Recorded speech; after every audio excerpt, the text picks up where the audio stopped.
अनंत कोटि ब्रह्मांड नायक राजाधिराज योगिराज पर ब्रह्मा श्री सच्चिदानंद सदगुरु साईनाथ महाराज की जय। जय साई राम। सभी साईं भक्तों को आप सभी का एहसास साईं के YouTube चैनल पर हार्दिक स्वागत है। मैं साईं कनक शर्मा आप सभी साईं भक्तों के लिए बाबा की लीलाएं लेकर आया हूँ।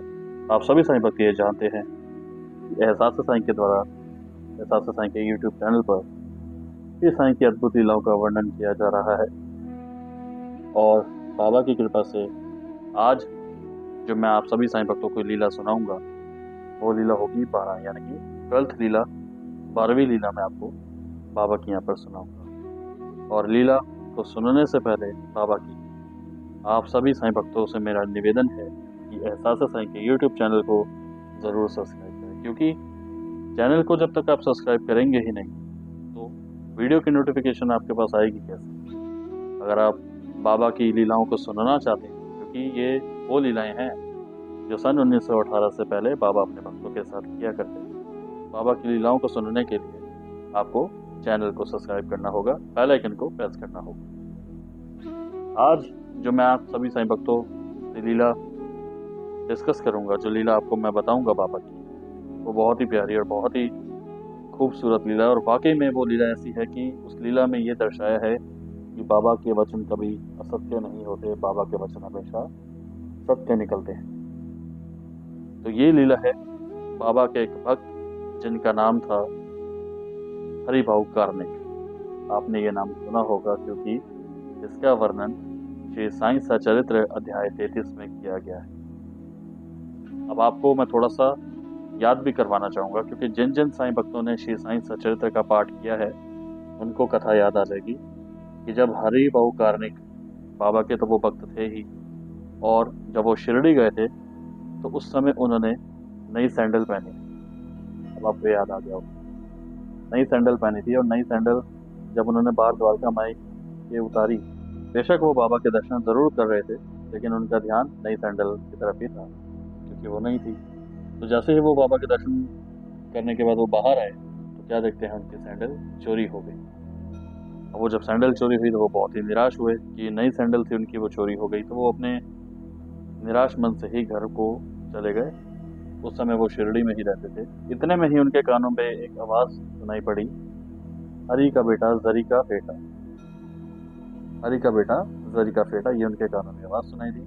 वो जब बाहर आके देखते हैं कि मेरा नाम कौन पुकार रहा है, तो देखते हैं कि एक बच्चा अपने कंधे पर एक लकड़ी लटकाए हुए, उसमें सैंडल लटकाए हुए आ रहा था और बार बार वो जोर जोर से हरी का बेटा जरी का फेटा चिल्ला रहा था। आप सभी साईं भक्तों ने श्री साईं सचरित्र में ये कथा सुनी है कि बाबा ने कैसे उनकी उस समय मदद की थी, क्योंकि उनके जो नए सैंडल खो गए थे वो उनको मिल गए थे उस बालक के जरिए, उस बच्चे के जरिए।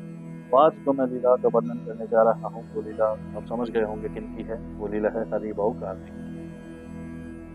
हरिभाऊ कार्निक शिरडी में गुरु पूर्णिमा के दिन आए थे सन 1917 में। और जब सन 1917 में हरिभाऊ कार्निक आए थे तो उन्होंने बाबा के दर्शन किए और बाबा को दक्षिणा भेंट की। और जब उन्होंने बाबा को दक्षिणा भेंट की तो वो जैसे ही द्वारका माई की सीढ़ियों से नीचे उतर रहे थे तो उनके मन में एक और ये विचार आया कि वो चाहते थे कि बाबा को और दक्षिणा दें, 1 रुपया और दक्षिणा दें। लेकिन वो नहीं दे सकते थे। क्यों?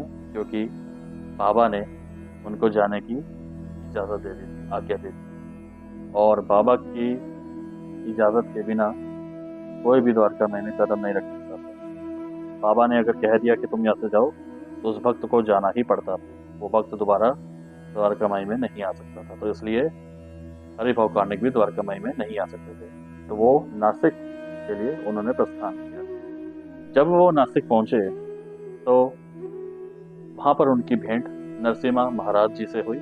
और जब उनकी भेंट उनसे हुई तो नरसिम्हा महाराज जी ने उनसे कहा कि मुझे 1 रुपया दो। और तब हरिभाऊ कार्निक जी ने 1 रुपया उनको दिया और वो मन ही मन बहुत प्रसन्न हुए, क्योंकि बाबा ने उनकी मन की इच्छा जान ली थी। और उन्होंने मन ही मन बाबा को शुक्रिया किया और कहा कि कैसे बाबा ने मेरी इच्छा जानकर नरसिम्हा महाराज जी के द्वारा दक्षिणा ले ली। तो बाबा कैसे अपने भक्तों की मन की बात जान जाते हैं, ये आप सभी साईं भक्त जानते हैं। अगर आपके मन में भी कुछ प्रश्न हो या आपके मन में भी कुछ ऐसी चीजें हो जो आप बाबा से मांगते हैं, तो बाबा को तुरंत वो चीजें पता चल जाती हैं। अब हम आते हैं साईं की लीला पर, जो बाबा ने हरिभाव कार्णिक जी के साथ की। गुरु पूर्णिमा के ही दिन हरिभाव कार्णिक आए थे, लेकिन शिरडी आने से पहले जब उनकी बाबा से मुलाकात नहीं हुई थी, भेंट नहीं हुई थी, उन्होंने बाबा के दर्शन नहीं किए थे, तो उस समय उनके जो रिश्तेदार थे वो उनको बहुत ही कष्ट पहुंचाया करते थे और उनको किसी झूठे केस में उनके रिश्तेदारों ने फंसा दिया था और वो उनको घसीट के कोर्ट ले गए। तो ये सब परिस्थिति देखकर उन्होंने बाबा का नाम तो सुना ही था, क्योंकि आप सभी साईं भक्त जानते हैं कि श्री दास गनु महाराज जी ने बाबा की इतना प्रचार किया था कि बाबा की कीर्ति विश्व में फैल चुकी थी। तो हरिभाव कार्णिक जी इसी आस में आए थे कि बाबा उनकी मदद करें। और जब गुरु पूर्णिमा के दिन सन 1917 में हरिभाव कार्णिक शिरडी आए थे, तो उन्होंने बाबा को नारियल का प्रसाद, पान के पत्ते और कुछ दक्षिणा भेंट की। और जब दक्षिणा उन्होंने बाबा को भेंट की, तो बाबा ने उन्हें कहा कि बाड़े में जाकर आराम करो। 2 दिन बीत गए, लेकिन उनके मन की जो निराशा थी वो दूर न हुई। उनका जो बिहेवियर था वो बहुत ही सैड था, मतलब बहुत ही उदास रहते थे और वो बहुत ही निराश रहते थे, क्योंकि उनके जो रिश्तेदार थे उनके ऊपर दबाव डाल रहे थे। उतने में ही एक भक्त वहां पे था बाबा का, तो उसने हरिभाव कार्णिक से पूछा कि क्या तुम बाबा को जानते हो, या तुम कभी बाबा से मिले हो। तो हरिभाव कार्णिक जी ने कहा कि मैं बाबा से तो कभी मिला नहीं हूँ, ना मैं उनको जानता हूँ, लेकिन हाँ, मैं ये जरूर कह सकता हूँ कि साईं मुझे जरूर जानते हो। हरिभाव कार्णिक बाबा के द्वारका में 4 दिन के बाद आए, तो उस समय बाबा ने उनको ये कहा कि 6 महीने का इंतजार करो। ये बाबा के वचन थे हरिभाव कार्णिक जी को। 6 महीने तक इंतजार करो। 6 महीने के बाद जिसने तुम्हें कष्ट पहुंचाया है वो खुद ही कष्ट को भोगेगा, क्योंकि बाबा को सब कुछ पता था कि हरिभाव कार्णिक की परिस्थिति क्या थी। बाबा को हर एक चीज पता थी, क्योंकि बाबा तो पार ब्रह्म है, योगीराज है, राजाधिराज। बाबा को सब कुछ पता था, क्योंकि बाबा अंतर्यामी थे। उनको सब पता था कि हरिभाव कार्णिक जो थे उनके ऊपर क्या केस था, कोर्ट का क्या केस चल रहा था। तो जैसे ही 6 महीने बीते, बाबा के वचन सत्य निकले। बाबा ने जो कहा वही हुआ। जो हरिभाव कार्णिक के रिश्तेदार उनको कष्ट पहुंचाया करते थे, वही इनके रिश्तेदार खुद कष्ट में पहुंच गए।